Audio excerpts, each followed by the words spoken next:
Hi, welcome to .NET Core tutorial. In this part, we will discuss about dependency injection in .NET Core. Before we start with this part, let's understand why we need dependency injection. Let me switch to Visual Studio. I have created an MEC Core application. I have already covered the folder structure for the MEC Core application in one of my video. If you want to understand what the folder structure of the MEC Core application, please go through this video. I will be providing the URL in the description. Now let me delete this error view model.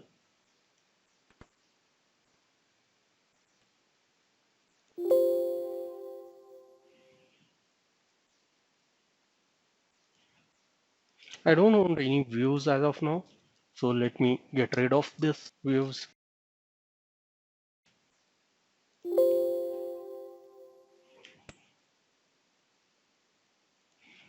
I will add few class files. So first I will add one interface with name iCounter.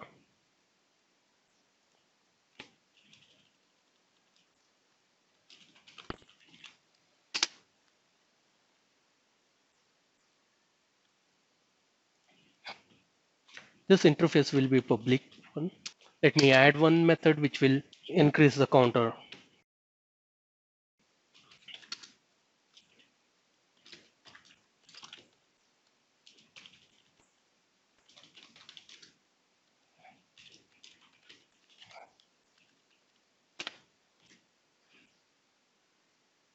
Now I will add one more class which will inherit from this interface. I will name this class as a counter class.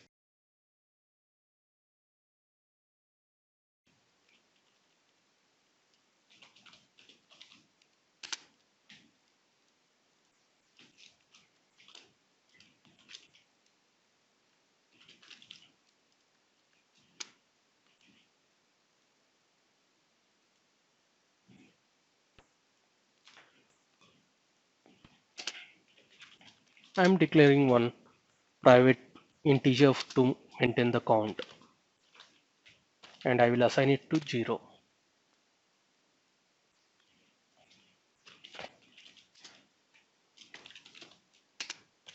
So whenever this method will be called, it will increase the count value by 1 and return the value.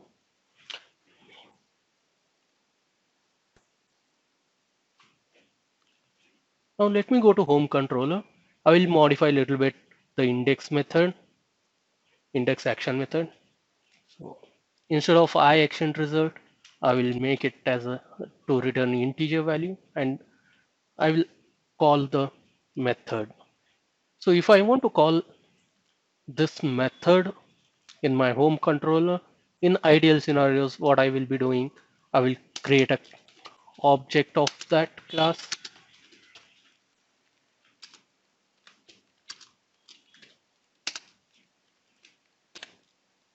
and I can use this instance to call that method counter dot increase counter. Let me run the application. Now my application is hosted, so you can see the result. The counter has been increased by 1. Now let's go to the Visual Studio and understand what has exactly happened.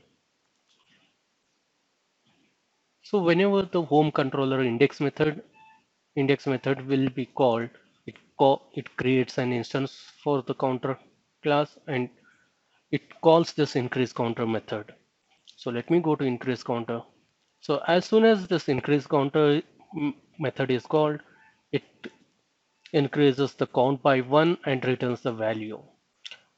Now you can see this home controller is tightly coupled with the counter class. Since my application is currently having one home controller, this looks to be fine. Now consider a situation where an application has hundreds of controllers.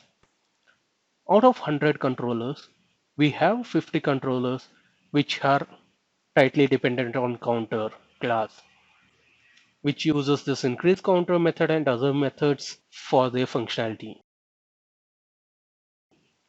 Now consider a scenario where this counter class logic is being moved to another class called some counter ABC. In that case, all these 50 classes which are tightly coupled with this counter class needs to be changed and renamed. Now this increases developer works drastically, and since the developer individually go to each controller and change this dependency. So since the developer has to manually do this work, there might be some manual error and might lead to application breakage. To avoid this tight coupling between the home controller and the classes, we use dependency injection. There are a lot of third-party NuGet packages which provides dependency injection framework, or a developer can create on his own dependency injection framework for the purpose of removing the tight coupling and implementing of the dependency injection. When it comes to .NET Core framework, it supports the inbuilt dependency injection, and by using this dependency injection technique, one can use the inversion of control between the classes and their dependencies. In order to support dependency injection, ASP.NET Core provides the built-in service container called iService Provider. All these dependency injections will be registered in the startup class configure services methods. ASP.NET Core Framework takes a dependency for creating the instances for the dependencies, and also it has the responsibility of disposing the instances which has been created by the framework when these instances are no longer needed.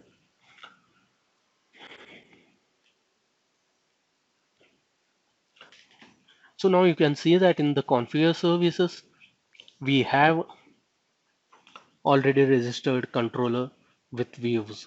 So apart from that, we can use this configure services method to add the entity framework and identity. Now let's see how ASP.NET Core Framework handles the dependency injections. For this purpose, iServices collection has three built-in methods that are called add scoped and add singleton and add transient. These are the three methods. So let me go one by one. So currently I will use add transient method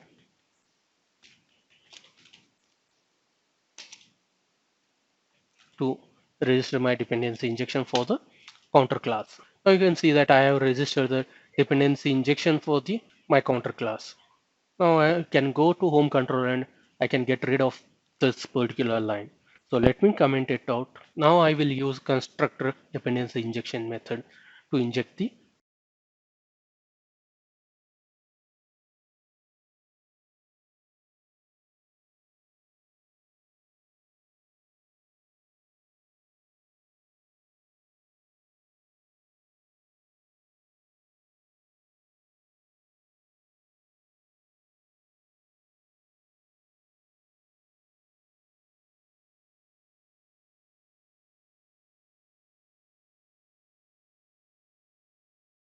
Now let me explain you the things which I have coded right now. For dependency injection purpose, I have added one property which will store my instances for this entire home control class. So currently I am using the constructor dependency injection method to inject my instances for the counter. So as soon as this home control gets called, my framework will create the instance for this counter and it will be assigned to this property. And I'm using this icon which is generated by the dependency injection framework to call this method. So now let's understand how this resolves the issue of tight coupling. As you can see that I'm registering my dependency injection at one place, that is in the startup class. So whenever the implementation for the I counter gets changed by the counter ABC, then I can just change the name of the class over here, and so all the depending controllers will be able to access the new instance of the class. So by this way, there is no tight coupling between the controller and the business logic. So let me run the application and see the output will not change. Now you can see that my application has been hosted and the output of the application doesn't change. So few moments back we discussed there are three ways of registering the dependency injection for the classes. So those three methods are add transient, add scoped, and add singleton. So now let's discuss add transient. What is add transient? The services are created each time whenever they have been requested by the service container. And add transient is best used when your application needs to be a lightweighted and it needs to be a stateless service. So now let's understand what exactly happens when we use add transient in our application. So now let me switch to Visual Studio. So you can see that I have added a dependency injection registration by using add transient method. So now whenever my application gets reloaded, so whenever I create a new request from the browser, you see that my output remains 1. So let me make one more request and you can see that my output remains same. So what exactly happens behind the scenes? Let's understand it. So whenever a new request is comes to the configure service method, it it looks for this add transient registration and it creates every time a new instance of the application.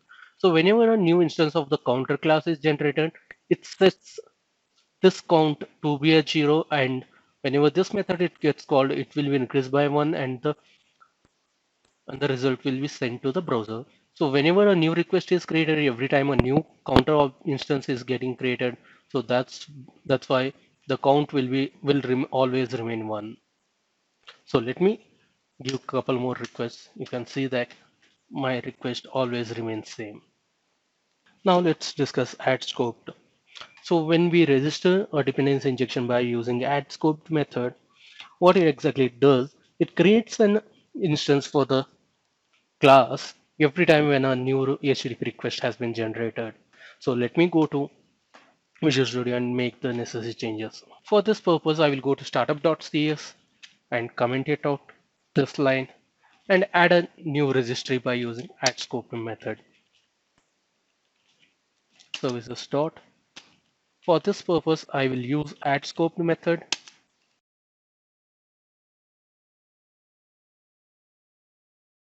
Now I will pass the interface for this one, that is the I counter. Then I will use the instance of the class to be provided. So I have make necessary changes. So notice that I have commented out add transient and I have added add scope method. So by this way I will say that whenever a new HTTP client request will be generated, then only you create a new instance of the counter, otherwise you use the previous one. So let me run the application and also notice that in the home controller I have not done any changes to it. It will remain same as it is. So let's wait till the application gets hosted. Now you can see that as my output is as expected. So whenever I click generate a new request by refreshing this URL, it remains same. It will be always remain same. We will discuss more about add transient, add scoped, and add singleton in upcoming videos. Now let's discuss add singleton. So add singleton will be used when we want our services are created for the first time when they are requested. So every subsequent HTTP request uses the same instances across the application. This registry method we will use only when our application requires singleton behavior. So let me switch to Visual Studio and let me show you how it add singleton works. Now let me go to startup.cs and comment out this part and add a registry for dependency injection using add singleton. So let me search for add singleton.